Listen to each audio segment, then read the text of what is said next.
Hello and welcome to season 4 of the Mic'd Up Show, where every mortgage has a story.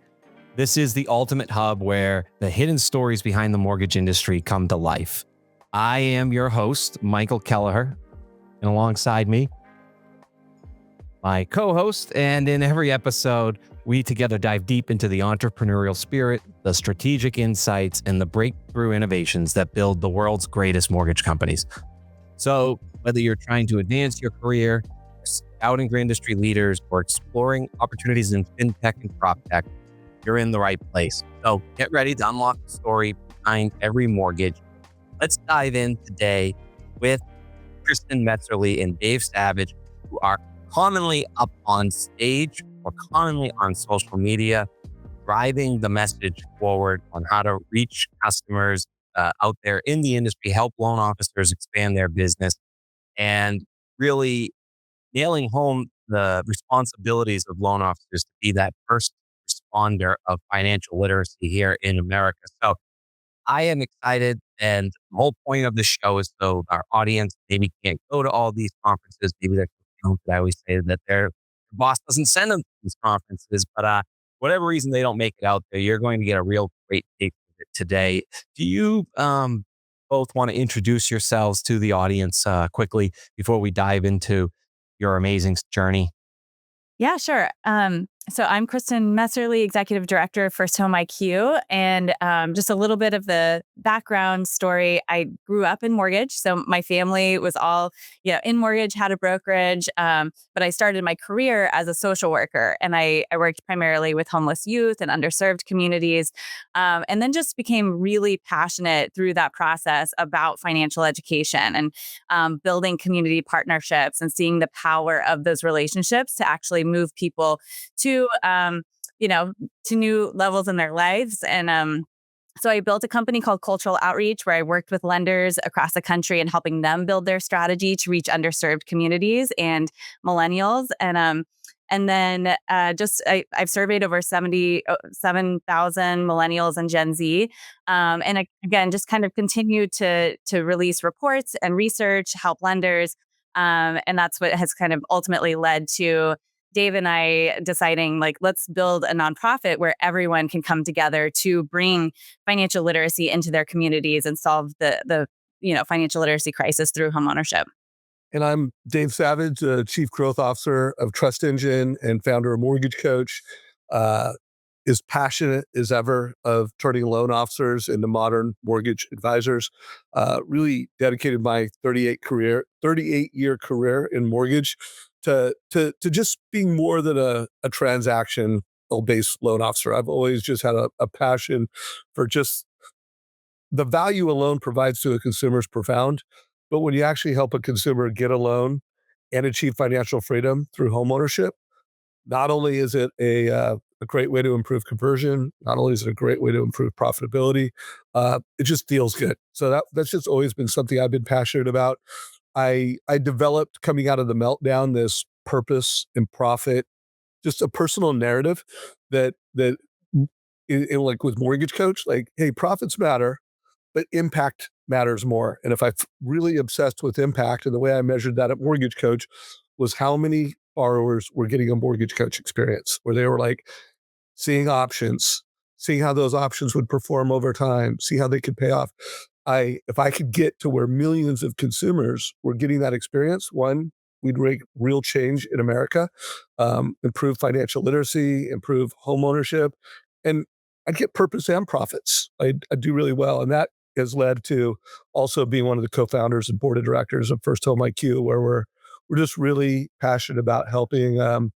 Let's get the average age of homeownership back with a 2 in front of it, or at least with a low 3 instead of, I think it's 38 last year, and I think it's likely going to be over 40 this year.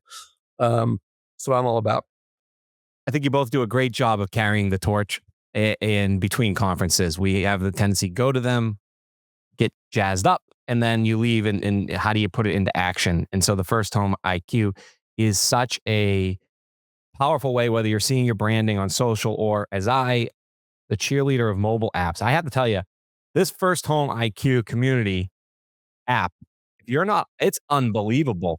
It's through Circle. Like, every day I'm in it more, and we can get into that later. But I have to tell you, if you don't know about it, you should find it. It is it is the most engaging community, already well built out. I even looked today on the map. I couldn't believe how many members are in the app that are just at a click of the finger. So you guys have built this. It's not something you just came up with. When you actually see how deep even the app goes, where did it all come from? Where did you guys meet? Yeah, so I don't know if I know it was over 10 years ago. I think, Kristin, now it's been over 12 years. And we were both at the IMB conference in San Diego at the Coronado. And I just finished a meeting with Mitch Kiter in a coffee shop. And his next meeting was with Kristin. And as I was walking out, he's like, Dave, you need to meet Kristin. She was one of the speakers at the IMB conference. And she was really talking about how to connect with the next generation, how the mortgage industry needs help underserved markets. We met, we talked. I mean, quickly, like she was like, mortgage coach? After I described it and just gave her the elevator pitch, she's like, this is huge. Why doesn't everybody do it? And so we became friends. We became impact partners, just like sharing stages, what I believed, she believed in terms of homeownership. And then, I don't know, was it 23 that we started talking about FirstHome IQ? And then 24 was like, hey, let's bring this to life. And Kristin is the executive director and runs it. Wow. Can you tell us a little bit of the story of implementation of FirstHome IQ? Because everybody has come up with some kind of semblance of financial literacy, regionally speaking, as an originator, financial advisor, or combination. But tell me about your implementation process of FirstHome IQ and how you brought it to fruition to its present state. Yeah. First of all, one of the main points of kind of bringing FirstHome IQ together is the idea that we would make it easier for people to bring financial literacy or homebuyer education into their communities, because a lot of people do want to do this, and they want to, either have this as part of their strategy to win first-time homebuyers by doing events or being involved in their community, or, social media education, but they don't have the time, or they just want to be giving back. And they also feel like, okay, yes, I could volunteer this time, but I don't have the time to put together good education. So that's our job. And then secondly, we want to make education a lot more engaging and memorable. Of course, the way people learn today is we have shorter attention spans, but also people are really overwhelmed with financial information, both because of the complexity, but also because of just the world that we live in. So, and the skepticism that is growing. That's a big part of my research today, is just looking at financial overwhelm and some of the distrust in lenders and institutions. And so, the education we've created is all about empowering consumers, but in a way that allows them to process that information. It's engaging. It's we have presentation material, but we also have, a lot of guides and playbooks and strategies for helping people to online courses, things that will allow them to both connect with the audience, whether it be a webinar, in person, or social media or whatever, so that it makes it easy for that loan officer or whoever to do the education, but also give them something to be able to walk through that education on their own. So that's kind of, I don't know, Dave, if you have anything to add to that.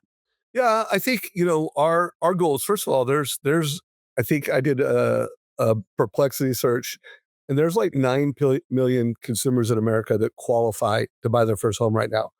And when rates come down by 0.5%, it's like it opens up another 2 million.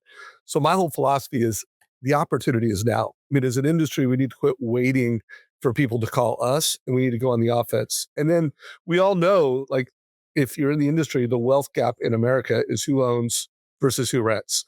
I mean, homeowners have 40 times the net worth of people that rent. And then when you look at why is this a problem? The why is really simple. There's a massive misconception around what down payment is required to buy a home. There's a massive misconception about what is creditworthiness for home ownership. And so as I really, Chris and I started talking about it, we're like, hey, at age 16, people can drive. And they go through a lot of work to get a driver's license. They get a lot of work to get that driver's license. For a fraction of that, they can be homeownership literate. And at age 18, the race for homeownership starts, and they're going to get targeted by credit companies. They're going to be able to sign for student loans. Like, we as an industry, we could do more loans, we could sell more homes if we are the financial literacy. So for me, a lot of it is just creating awareness in a way that's inspirational to both mortgage and real estate professionals. And then as an industry, we need to get really good at making it inspirational to folks in their 20s. It's interesting you use the word inspirational, Dave, because inspiration is an emotional concept. It's not necessarily something that's in your head. It's something that you feel. And I think that one of the things that we've been missing with financial literacy is how does someone invest their time so that they have the willingness to go and make future investment decisions, fiscally speaking. And I think that's part of the fiscal literacy. How does being a part of the Home IQ community not only convey financial literacy, which is informational, to translate into an emotional aspect so that people can make active decisions for that purpose? I guess I'll go first on this one. So first of all, stories. Stories matter. And so we have, for the hundreds of loan officers and realtors that are actually ambassadors, they're donating time and money monthly, sharing stories and then sharing stories on social media, connecting with your database. I always say, like, in this world of AI, and when you look at what's happening with the rockets, loan officers need to future-proof themselves. So to future-proof yourself, you need to win your database and you need to win locally. So I think telling stories, connecting emotionally, and then of course there is an emotional element of everything that we're describing, which is huge. I think as an industry, we don't do as good a job of telling that emotional side of the story. And then there is a logical element of that. How do you qualify for a home? So we just work on building the community and then collecting the stories and then amplifying the stories. We really appreciate this opportunity to help amplify that. And just kind of tactically in the community, we really work hard on not just providing people with, a bunch of slides or with some online courses, whatever. We're really focused on bringing tactical information like playbooks, or showcasing other people what they're doing to reach more first-time home buyers, or to, half of our community is really focused on like community partnerships. So showcasing some of the examples of how people have built relationships with schools or libraries or whatever. And then for those who are like, if you want to do a webinar series, not just giving people, again, the slides and kind of a playbook, but as Dave was saying, really showing here's what Joe Soto does with his webinar strategy and helping people to follow that. So it's very much community powered. Can you elaborate on your view of victories versus the loan officer's view and some of the victories they've been sharing? So our view of victories as an organization versus the loan officer victories? Yes, and hearing both of them. Yeah. That's interesting to put it that way, because I think partly, we're always listening to the ambassadors in our community. Those are people who are like, donating, we have a program specifically for them. And I think for them, we see that one type of ambassador is the one that is going to feel really good when they have been able to build some quality relationships in their community, whether it be or delivering a successful rollout of classes in their local school, or someone who feels like, okay, I've been able to, like Jane Floyd has been doing library presentations or presentations with our library. She feels really good about the strategy that's moving forward with that. But then there's another persona in our ambassador group and most people fall into this bucket to some degree, but looking to, increase their leads with first-time home buyers. And so we're measuring that. We're looking at how can we continue to help people with things like we have a FirstHome IQ quiz that every ambassador gets. And when someone takes that quiz through that person, that ambassador's link, they get the name, email, and results of that person, who took the quiz. So it's a lead funnel. We work with them on that type of thing. As an organization, our number one metric is impact and how we can, increase the homebuyer education access within the next generation. Ultimately, that's going to lead to increased homeownership rates at younger ages. It's going to increase financial confidence, reduce financial overwhelm, those types of things. But, the metric is around education access. And the way I would answer that, part of it is just data driven. So I just shared a link to my ambassador link. And so one way to win for both an ambassador and for our organization, Kristin said it, but like how many people took that quiz? And that is the tip of the spear of our impact. Now the loan officer wins because every time someone takes that quiz, they're building their database. Think of it as like a lead magnet. Loan officers, a lot of mortgage professionals that are part of our community, they give that to their first-time home buyers. So along with, filling out an app, giving a link, they're giving them this. It's 15 questions. It's making them a better customer. It's also an incredible brand statement that, hey, I am this financial literacy first responder. I'm more than a loan officer. I'm a loan officer that really helps my community and the people I serve get smart around homeownership. So I would say that link is definitely the North Star of impact. We actually recognize who are the loan officers or professionals in our community that had the most people take the quiz. And then like Michael, you called out, you're in the app. We look at like our database. How many people have like said, hey, I want to get updated on this. We look at how many people are active in our circle list. And remember, you don't all have to donate and pay money. Like the industry has funded this, with hundreds of thousands of dollars, but it's free to teachers. It's free to parents. It's free to everyone in America. And I truly believe I have yet to see a financial literacy online platform focused on helping homeowners that is better than this. I mean, that was part of Chris and I were like looking for this in a way that we could participate and make impact, and we couldn't find anything, and so it was like, we need to create it. And then we just felt like, hey, and by the way, this is not ours. This is the mortgage industry's financial literacy platform. So, aha moment of this podcast is the taking the quiz early, getting a score, and the attachment to improving along the way. I wouldn't have thought of it like that, but handing it out to consumers saying, hey, you got 11 out of 15. Let me help you get to 15 out of 15. And I feel like that's very sticky. Probably, Kristin, you could talk about this. It's probably more sticky to millennial Gen Z who like kind of an informal tutoring versus the old school where, I'm going to go to my uncle and he's going to teach me how to own a home. Yes, and we try to make it fun. We've actually just improved the quiz model a bit this year, and we'll be releasing a report on where we've done research on this here in just a couple of weeks. And but the quiz, at the end of taking the quiz, you get a results page, you get some recommendations. It's something that someone can take really quickly and learn, but then it also connects you with that person that gave it to you.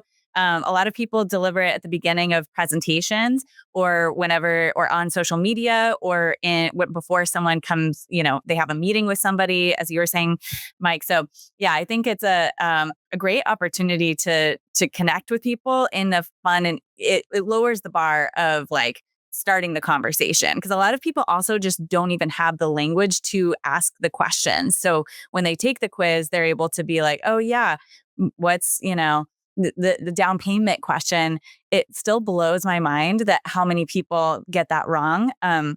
We had, I think it's like 92% of people taking the quiz get that question wrong about how much the lowest payment option you have for a conventional loan. So it's, it's important. Do you have a metric right now on a national basis on how many originators or how many companies or how many teachers or whoever, how many are using the FirstHome IQ as a resource, whether it's like majority California for now because it started out here, or whether it's in the Midwest. We had Cash on from Ohio last week, and I know that there's affordable housing out in Ohio. So how many can we get out there that are only in California versus the United States? What does that metric look like at the moment? It's really all over the place. Like I actually just asked someone on my team to look at where we had clusters of ambassadors and people using the quiz, their own version of the quiz. And we don't have a lot of places where there's overlap. It's spread out a lot throughout the country. I think we have about we have people like a cluster here in the LA area, but otherwise there's not too many, close to each other. So Yeah. And then a couple metrics that by the way, we're trying to grow, and we appreciate being on this. We have not crossed 200 ambassadors. And an ambassador is someone that is donating money monthly and someone that is active. And by the way, we also give scholarship. So if someone really wants to get behind this, but just doesn't have any money to donate, we'll give like a 3-month scholarship. And then we have over 600 people that are active in the community. They're on the mailing list. They're engaging with us. I know Churchill is a company that has donated pretty large sum of money annually and gets behind this. Movement Mortgage has gotten behind this. Then we have a number of down payment resources. Rob, the founder of Down Payment Resources, donated money personally and also donated money from Down Payment Resources. We've recently started building the board. Mitch Kiter, because he introduced us as one of the first people that joined our board. Clayton Collins has joined our board. How many board members are we up to now? I think about 12-ish. 15 now. 15. So we're really, the last year was like minimally viable. Todd Bookspan, myself, and Kristin founded it, funded it. Kristin has made this just, her mission. And then we did raise a little less than $300,000 last year. I think it was, what was it, like 260 something, which really built this minimally viable. And then this year it's like, okay, let's build a board. Let's formalize it. Let's really make this the industry's nonprofit. And that's what we're doing.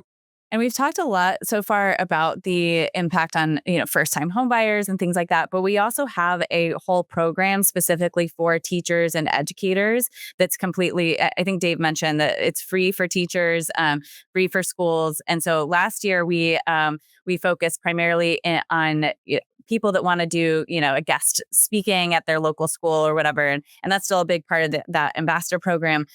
We educated 1,000 students last year, over 5,000 through the FirstHome IQ quiz. But then this year, through some other partnerships externally, we will bring that education to over 40,000 students and teachers in schools across the country. So this is, definitely that impact is growing exponentially this year. And it's, as Dave said, fully supported and funded through our the support through the mortgage industry. That's fantastic. And the whole story is just, every time just hearing it makes you want to go and reach out to a school or we had Jeremy Davis on it where he said barbershops, right? And like corner stores in religious places are just community congregation. If you could have your person that sells everybody there on the corner store handing out one of these, like that's really who is super impactful. So speaking of support, we are able to do what we do thanks to our sponsors. So we are and we're always looking for new sponsors. We're also doing a big push here for MBA Annual and a spin-off show for our sponsors. So if you're interested in joining, please reach out. If you're just a listener right now, good time to ask for a like or a subscribe.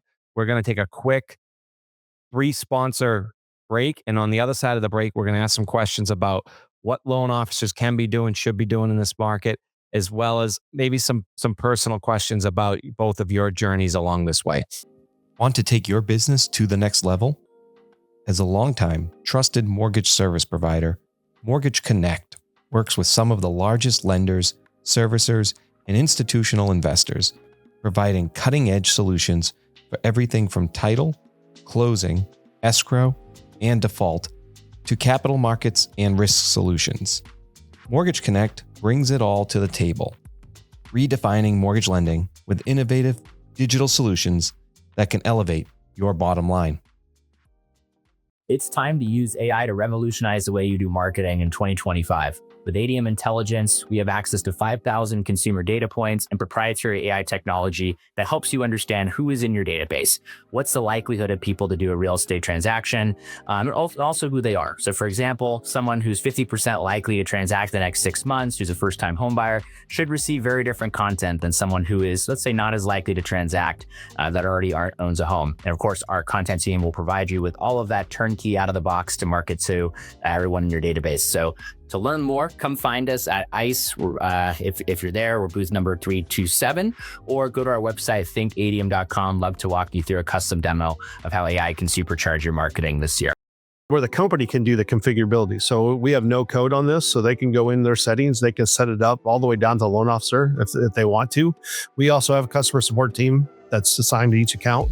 If they want, they can overhaul everything if they wanted to. They have a new product, especially dynamic apps. With dynamic apps, we can fit multiple. We can fit the Fannie Freddie loans. We can new construction, one-time close, HELOCs. Whatever those workflows are, they can design that workflow for each individual app. So it's not a static app. Running communities. Plus two is as they're answering those questions, it'll ask them specifically what they need. IQ, so the borrower has everything at their fingertips right then and there. You have the when a question gets answered, certain documents are required. When you wake up and in the we morning, have that engine that handles that. So it uploads directly, and Flow5 pushes it automatically in the LOS. It's great noise, but the loan officer, they are able to set it up where it looks like the processor needs something, they can communicate as a team. So it looks like it's coming directly from the loan officer that they're already used to and have that relationship with. So it's not somebody that they never talked to. Now, what's going to take it to the next level is the AI and the OCR piece. So stay out of that and things that just make me better, things that I control. And then I try to create content every day. I dedicate about 5 hours a week to creating and just looking for stories of people that are winning. At Mortgage Coach and the Mortgage Coach YouTube channel, I'm always looking for people that are doing better this year than last year. And right now, so anybody that I interview is outperforming their previous self, and they're outperforming their market. I mean, sometimes I am literally interviewing the number one market leader in specific markets. So 38% of the top 1% use Mortgage Coach. So I'm pretty lucky that I have a community of some of the most successful professionals. But for me, I stay positive because I'm super careful about the content that comes into my mind, and then I'm creating every single day. I'm trying to interview someone. If I'm doing a sales call, I'm trying to listen more than I present. I'm trying to learn every chance I get. So it's kind of part of my formula. I was kind of laughing whenever we were thinking about Dave's response, because I feel like is such a unique human being, if you can even say human. I don't know. I wake up to, texts from him being up for so many hours, creating content already, having consumed great content. So, but I will say, I think, and something I've learned a lot from Dave is that whole, having your own mindset set first. And he, is teaching this, live by your own code, know your code and live by that. And so that's a big part of what drives the way that I build our community as well. Being very mission driven, being focused on what is fueling me, and putting that energy towards the community. But I do think one of the biggest things that has been supportive, as I mentioned earlier, is hearing not from me, but hearing from others in the community, what's working for them. And so that collective voice from people that are active in our community has been the biggest part of how we've grown. One of the things I think people think about in present time is AI, artificial intelligence, and how it could replace salespeople or whatever the situation in technology would be. But really, money's not emotional, people are. And so what can originators do today, instead of having fear about AI, utilizing it as a tool and utilizing it for education? I know we both have a lot to say about this. I will say, I just want to mention we did a survey in January, millennials and Gen Z, 1,000 of them. And 43% said that they would use ChatGPT to gather home buying information. And so that was wild, but then what we just found, and we did an August survey, and it has jumped up to 68%. So that's just in a few months. I mean, you think about like where we are today, and we're looking. So this is part of how people gather information, and we cannot shove that to the side. I think the biggest mistake that loan officers make is trying to compete with AI instead of leveraging that as a tool. And, you look at how much distrust there is with millennials and Gen Z, especially with lenders, but also institutions in general. If you go in and say, just listen to me, they're going to be like, you're not for me. So if you go in and say, use tools like Mortgage Coach and use other education, you say, hey, why don't you, put this into ChatGPT, put this into whatever tools you use, and then come back and let's talk about it some more. And that opens people up to say, yeah, okay, you're empowering me to make smart decisions for myself. And I feel better about having this conversation with you. So that's one thing. There's a lot of different directions we can go with AI, but that's one I wanted to specifically, talk about. Yeah. And my thought that I've been talking about a lot is the illiterate of 2025, like this year, are not those who can't read and write. They're those who cannot use AI. And truly, because you don't need to know how to read and write anymore. By the way, it is a good idea. So for any young people out there, learn how to read and write. But your ability to use AI, use tools like Mortgage Coach, be parts of communities like FirstHome IQ, leverage technology to deliver convenience and value for consumers. Like if we can deliver convenience and value for consumers. Now, something I am very passionate about, and Kristin knows about it, she called it the code. I'm currently writing a book called Know Your Code, Live Your Code, Share Your Code. Because I really believe like that's the one thing, the better you can know yourself, what are your beliefs? What are your values? What are your principles? You got to know yourself at a new level. By the way, you need to document that. You're seeing, and I'm sure both of you guys have done this, they call it brand books. There's a lot of different terms for putting who you are in a documented way into AI. But I want to push the envelope to where AI needs to know your values, needs to know your principles, needs to know your philosophies. I've got a little term that I call have fun, play loose. It's one of the cornerstones to my code.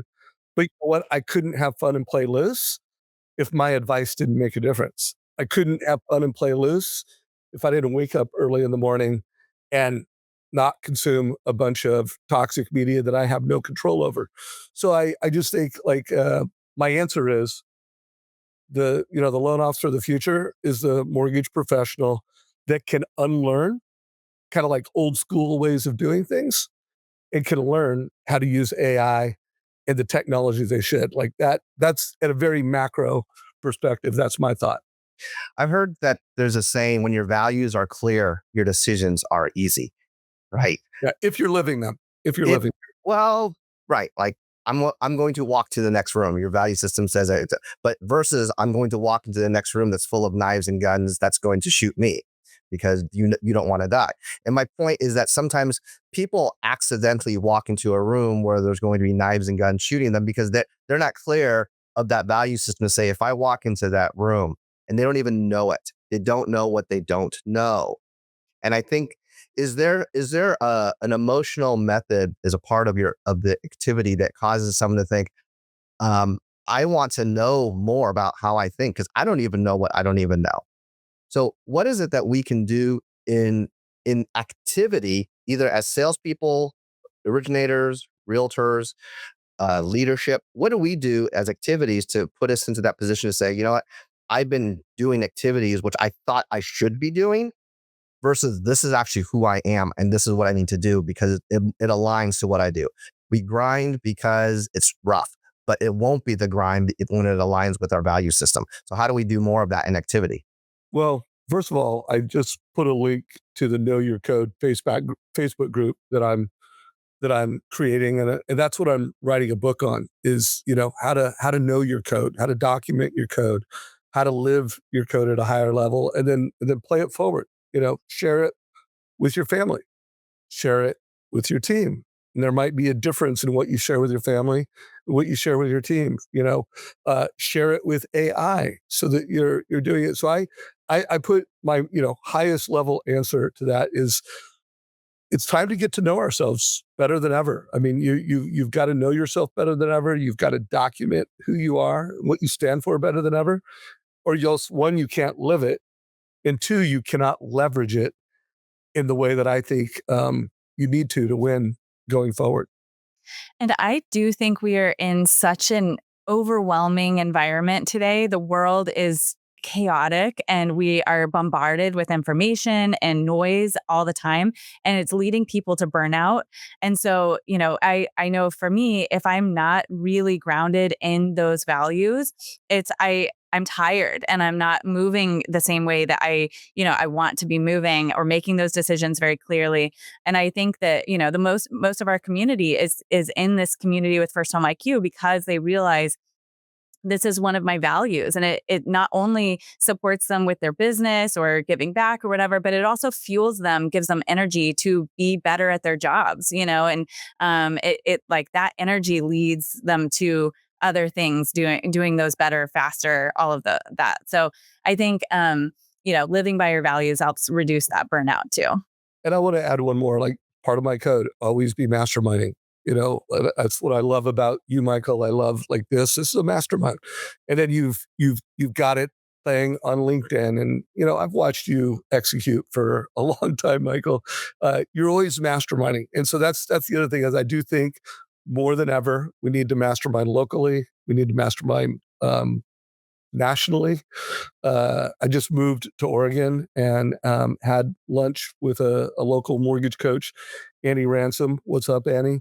And she was telling me about, I can't remember the name of the group, but it's a group of mortgage professionals that are all top producers, all growth-minded, that have been masterminding here in Portland. Oh, it's called the 80/20 group. Shout out to Stu Standers, the leader of the 80/20 group in Portland, Oregon. But I do think we need to always be masterminding, is a really important part of that. Yeah, my mantra has been, if I'm grabbing attention, outlast people. And it allows me to not focus as much on the vanity metrics. And it's how I've been able to break through, say, starting a community, Kristin, to the community Dave has. He's been doing it for so long. Obviously, it's easier now to get up when the garden's already has all the flowers in it. When you're first putting the seeds in, it's not as easy to do. I will do like a mastermind piece then here and have both of you guys respond to it, a little bit unorthodox on what we do lately, but what we used to do, which is fun for me. I like the evolution of what I've heard here is, I think what you both offer is the ability to see how Gen Z and like younger millennials are acting. I think our industry says they know, but they don't really do much get in their shoes and actually figure it out. And then, Dave, you show everybody what successful loan officers are doing. And I think when you put those together, you're able to better attack what is a short attention span generation. And we had our guest who was my intern. I thought she knocked it out of the park. But she was saying how the younger generation is lazy, and that's why they don't buy homes. She knows like 5 people that were looking, and then they just stop looking. And then I tried to give her an out, and I was like, "You don't mean lazy?" And she's like, I think 3 times. She's like, "No, they really are." And I was, and like, it's the short attention span where if the first 2 houses aren't, and you don't have the right coach to coach you to keep going, they're just going to go on rent.com app and then double click and end up in a nice, beautiful oceanfront rental for a year, and like they're done. And so I'm not asking whether you agree with that or not, but just how do you just keep doing what you're doing? Because I think the short attention span is underrated on how much you have to relate to that and how difficult it is for our industry. What are your thoughts on that? I'll go first on that. So first of all, there's 2 parts of my code. Always be on a mission. Like, that's, something that is a 3 to 5 year thing that I'm always going after. And then, truly one of the life-changing, career-changing TED Talks was Simon Sinek's TED Talk. I think it was like 2011, around starts with why. And so I think it always comes down to your why. Like I would not 15 years later still be doing a YouTube channel and interviewing top producers if one, I didn't have a deeply personal and emotional why. And then I'd also say a why that has changed. Like when I first did it, we were coming out of the meltdown. I had been through multiple layoffs at Mortgage Coach. There were very few sales meetings taking place in the mortgage industry. I was humbled. I was hurting. And I go, you know what? One of my most valuable assets was I've got really successful mortgage professionals using Mortgage Coach. And then I've always believed that like when it's difficult, great leaders have a meeting. They communicate. So I had that why, and I go, you know what? I'm going to start doing the best sales meeting in the mortgage industry every week, and I'm going to bring in one of these badass mortgage coaches. And so I had a why. Now if that would have been my only why, heck, I would have started before I sold Mortgage Coach. I probably would have stopped when I had my private equity deal because my why had evolved to I want to change how people get into debt in America. My why evolved to I want millions of Gen Zs to get educated. So like, it all comes down to your why. And so, whether you're starting a community, whether you got a community and you want to keep it growing, if the mission doesn't change, if the why isn't personal, deep enough, clearly understood, well, at least for me, that's my story. That's how I have, been driven and continue to be driven. So to speak from the research that I've done on Gen Z, I mean, we see repeatedly year after year, at least 2 in 3 say that they don't trust lenders to help them make smart decisions about their mortgage or their future. And they are like the vast majority don't feel confident in their own knowledge. This last report I've been focused on, we looked at financial overwhelm. Over half say that they are overwhelmed by financial information, and over half say that that makes them delay financial decisions. So to me, there's not just I don't know how we define the laziness, but I would argue it's overwhelm. It's the burnout conversation. It's the feeling like I'm going to make a mistake and I don't know who to trust and I can't even trust myself. So I feel like, of course, people are not going to feel confident stepping out, making the biggest financial decision of their lives. So with the market changing the way it is. So that's where I think we've got to come in with empowering education, transparency, really showing up consistently with people they do trust, influencers, whether it be in their community or online. But that it's a different ballgame today. Kristin, I'm going to ask you a personal question. I hope it's okay to ask this one, but what have you ever been afraid of professionally speaking? And then you just went and said, okay, I'm really scared to do this, but I don't know how I'm going to overcome it. I'm just going to overcome it by doing. What is professionally speaking, what is something that you've done to overcome that fear so that, because we just talked about fear of home ownership. So what is a fear that you may have had? And then maybe Dave can have the same question. I love this question. By the way, I'm glad he called you first. So I know. I'm processing. I'm going to use a really easy one because I speak a lot at conferences and things like that, and I think I have repeatedly had times where I'm really scared to get on stage, even though I often really love it.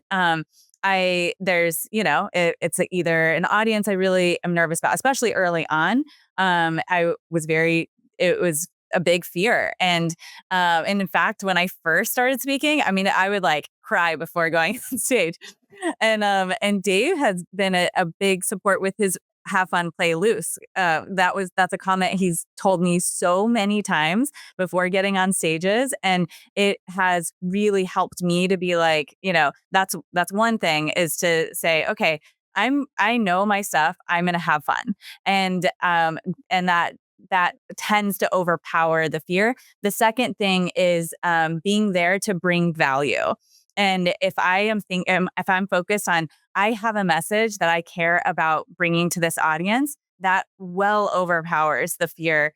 because the fear is typically around what are people thinking of me, and that's the case with a lot of the professional fears I would say I have is like, am I going to make a mistake? Am I going to, but so I don't know how this will translate to a home buyer buying a home, but I think it is around this like, you've done your best to prepare. Now let's take these steps to, to, I don't know, because I know the value that it's going to bring.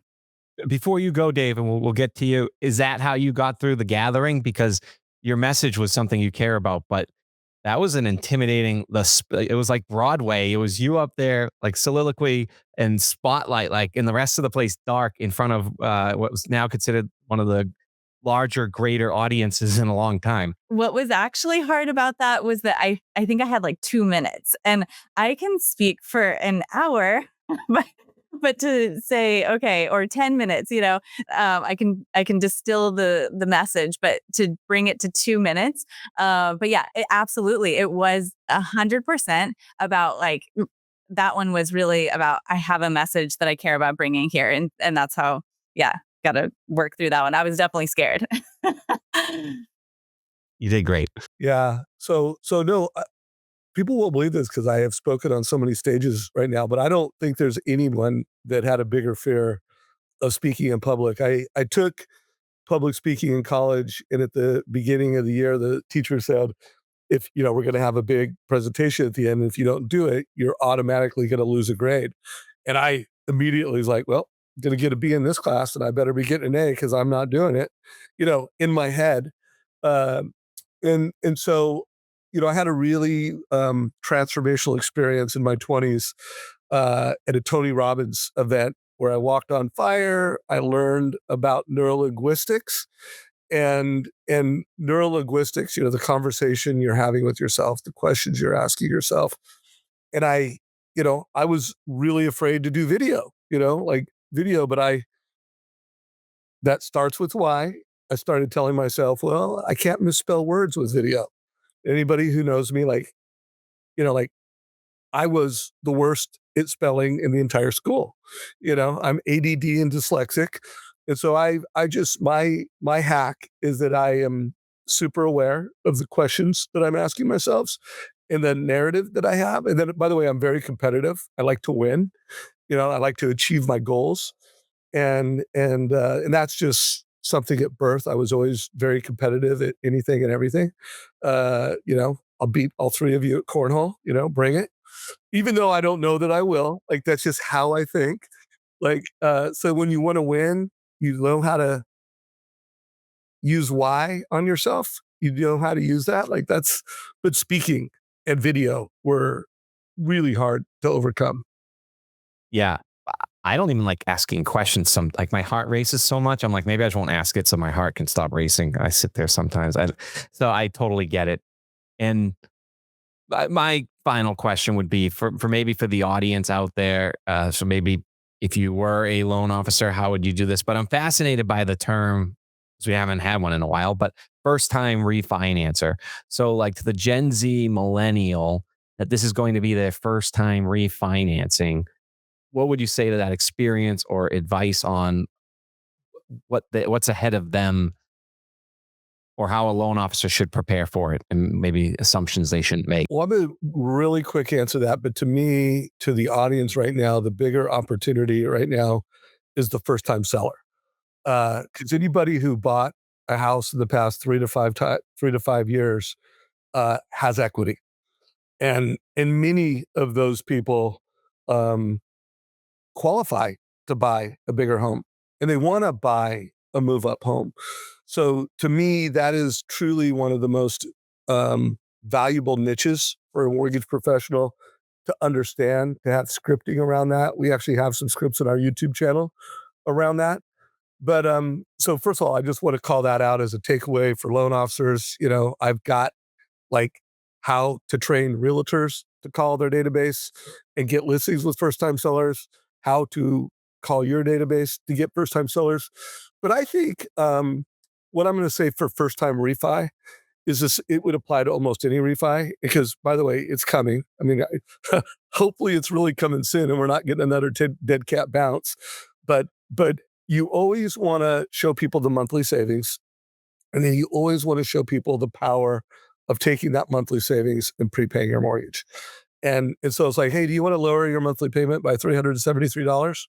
Or do you want to lower the term on your loan by 7 years and pay off your house in 23 years, saving yourself $204,000 in interest over the life of your loan? Like you really want, and by the way, that's a little financial literacy lesson. Like literally in 2 minutes, you gave that person the understanding of you can save monthly, but if you reinvested that in principle, you can save. So I just think by the way, that's a lesson that every high school kid should understand.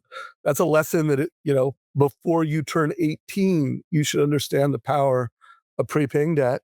You should understand the power of, hey, what if I took that 370 and invested that in my investment account? Do I want to prepay my mortgage or do I want to invest a different? So it's financial literacy. It's great information. And you know what else, guys? It'll help you beat the servicers because the servicers aren't going to do that. Get ahead of them, teach that little financial literacy lesson, and you'll do great. Wow. I live in San Diego County, and it's interesting because if I go into Oceanside, California, the high school reading literacy rate is like 40%. Like only 40% of high school graduates actually have the ability to read at the high school level in that city or in that high school. And then you travel literally 15 minutes south, and it's not even about literacy. It's about what kind of university you're going to be going to. And I think that there is tremendous opportunity, whether it's in a higher income area like Southern California or even a lower priced area such as like Cuyahoga County in Ohio, which is where Cleveland is at. And I think that there is an inspiration that is a potential not only for originators, but to collaborate more within this First Home IQ community. Is there ways that other professions can be added to the community outside of originators so there's greater amounts of collaboration? And how do they get involved? And how does the originator go and seek out those people? And I will say, for selfish reasons, that there may be some business selfish accumulation involved, but really there is a greater transparency of saying, I'm not just doing this for business, I'm also giving back. Well, So that's how is where yeah. yeah, it's where your values meet your business too, and I think that's awesome. Yeah, I mean, we've talked about like really expanding outside of mortgage. We have some realtors who are involved. We have we've had a couple of, financial advisors say like, get involved. And I think this is where everything is applicable to, even to parents. We're going to do a webinar specifically for parents on teaching their financial literacy. So all of it, we've designed it initially with input and involvement from the mortgage industry because that's where our community was. But it's very much applicable outside of that, and a huge opportunity. We do have a lot of people use the materials, like we put all our research in there and presentations to use with partner groups and things like that. So, or some people go into businesses and do presentations like lunch and learns in local businesses.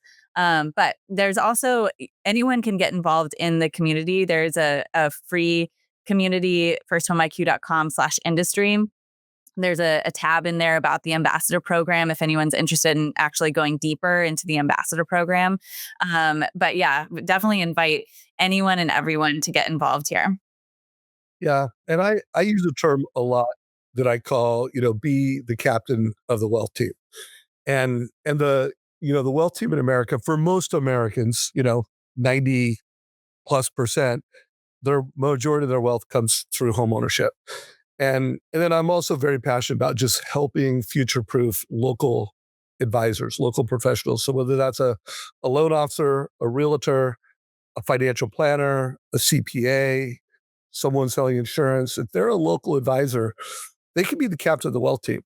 And so, I do think while we, from a go-to-market standpoint, have really focused on the mortgage industry because it is homeownership readiness, that is where our community is. But I think easily anybody And by the way, local or national, but our go-to-market outreach is future-proofing local professionals, because we think the formula for future-proofing is winning your database and winning locally. And we think that the content we're creating, the platform we're building, they can win their database with it. Like, let parents know that this thing's out there. Let communities know that this thing's out there. So win your database and then win your local community. So I like where you're going with it, Michael, and I would love to keep this conversation going with you. Have you Yeah, evolved? thank you, Dave and Kristin, for captaining our mic'd up boat here as we continued along our journey. We want to thank our audience, obviously, for joining us. Thank you for joining us on this journey into the heart of mortgage innovation. Remember, every mortgage has a story, and we're here to help you write yours. If you enjoyed today's insights, please subscribe, share with your network, and connect with us on social media. Until next time, keep pushing the boundaries and uncovering the stories that drive our industry forward.